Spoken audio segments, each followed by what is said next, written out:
Olá, seja muito bem-vindo. Vamos contar aqui um pequeno resumo da história de São Felipe Neri. Começa assim: quem não puder dedicar longo tempo à oração, deve pelo menos elevar muitas vezes o seu coração a Deus. Quem se impacienta com a cruz, achará outra mais pesada. Nada há mais desagradável a Deus do que uma alma orgulhosa de si mesma. O Santo Espírito de Deus só mora nos corações puros e simples.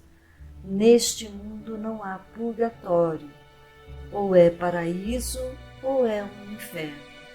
Os que suportam com paciência os sofrimentos desta vida gozam o paraíso.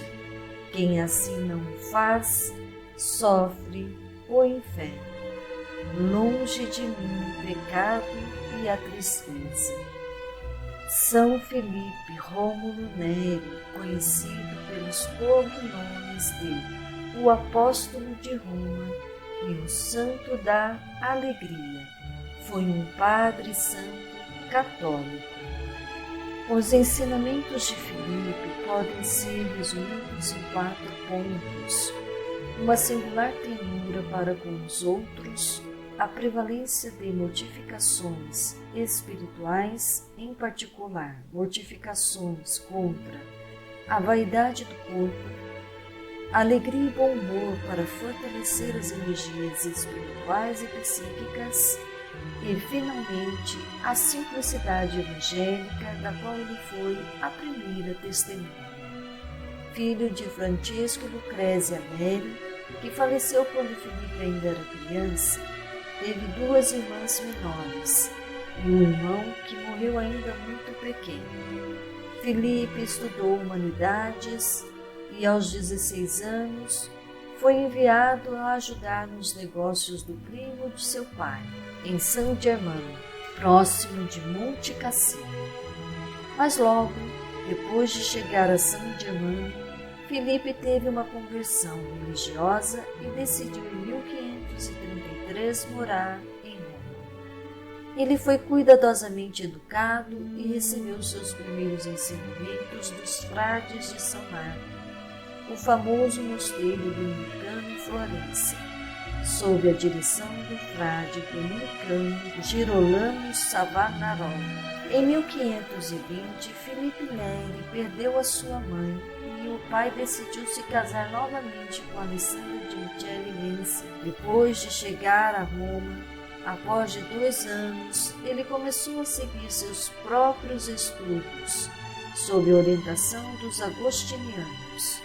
Depois disso, ele iniciou aqueles trabalhos entre doentes e pobres que mais tarde na vida lhe renderam o título de Apóstolo de Roma, e também ministrou às mulheres públicas da cidade. Em 1538, iniciou o trabalho missionário doméstico pelo qual se tornou famoso, viajando por toda a cidade, e por 17 anos viveu como leigo em Roma. Por volta de 1544, ele conheceu Inácio de Loyola. Muitos dos discípulos de Filipe encontraram suas vocações na Sociedade Infantil de Jesus. Em 1548, junto com seu confessor Persiano Roça, fundou a Confraria da Santíssima Trindade de Peregrinos e Convalescentes, cujo objetivo principal era atender às necessidades dos milhares de peregrinos pobres que se reuniram em Roma, especialmente nos anos do Jubileu. Em 1551, recebeu todas as ordens menores e foi ordenado diácono e finalmente sacerdote em 23 de maio.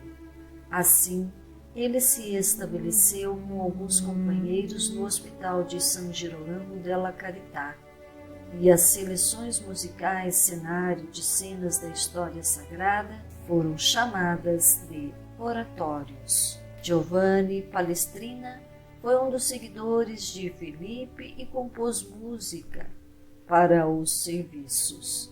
O programa se desenvolveu e vários tipos de trabalho missionário em Roma começou a se formar, principalmente a pregação de sermões em diferentes igrejas. Filipe, às vezes, conduzia excursões a outras igrejas. Em 1553, começou a tradição de fazer uma peregrinação de um dia a 7 igrejas, começando na Basílica de São Pedro e terminando na Basílica de Santa Maria Maggiore.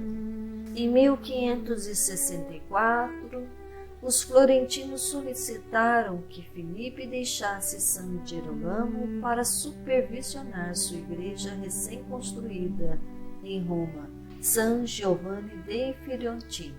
À medida que a comunidade crescia e também seu trabalho missionário, uma pequena igreja paroquial de Santa Maria em Vallicella, situada no meio de Roma, foi oferecida e aceita sob permissão de uma bula papal de 15 de junho de 1575. Uma comunidade de padres seculares denominada Congregação do Oratório. Em São Gerolamo, ele mantinha com ele um gatinho, um cachorro vermelho manchado de branco chamado pelo Santo Capúcio. Nos anos em que Filipe viveu em Roma, outro santo singular e alegre como ele, Felice da Cantalice, frade capuchinho, cumpriu sua missão a serviço do Evangelho. Filipe e Felice eram grandes amigos, ligados por uma estreita união espiritual, além de brincalhões. Temos um retrato muito fiel de São Félix de Cantalice, graças a São Filipe Neri. Felice morreu em 30 de abril de 1587, 8 anos antes de Filipe Neri. Filipe Neri possui um senso de humor divertido, combinado com uma sagacidade astuta. Ele considerou um temperamento alegre mais cristão que melancólico e levou esse espírito por toda a vida. Um coração alegre é mais facilmente aperfeiçoado do que abatido. Esse era o segredo de sua popularidade. Muitos milagres foram atribuídos a ele. Quando seu corpo foi examinado após a morte, constatou-se que 2 costelas haviam sido quebradas, o que era atribuído à expansão de seu coração, quando orava fervorosamente nas catacumbas por volta de 1545. Bento XIV, que reorganizou as regras de canonização, decidiu que o coração aumentado de Filipe foi causado por um aneurisma. Filipe orou: "Deixe-me terminar hoje e não terei medo amanhã." E faleceu no final do dia 25 de maio de 1595, por volta da meia-noite. Foi beatificado por Paulo V em 1615 e canonizado pelo Papa Gregório XV em 1622. Filipe é considerado uma das figuras influentes da Contra-Reforma. E assim espero ter contribuído com os leitores. Compartilhe nossos vídeos. Muito obrigada por assistir. Que Deus abençoe e até a próxima.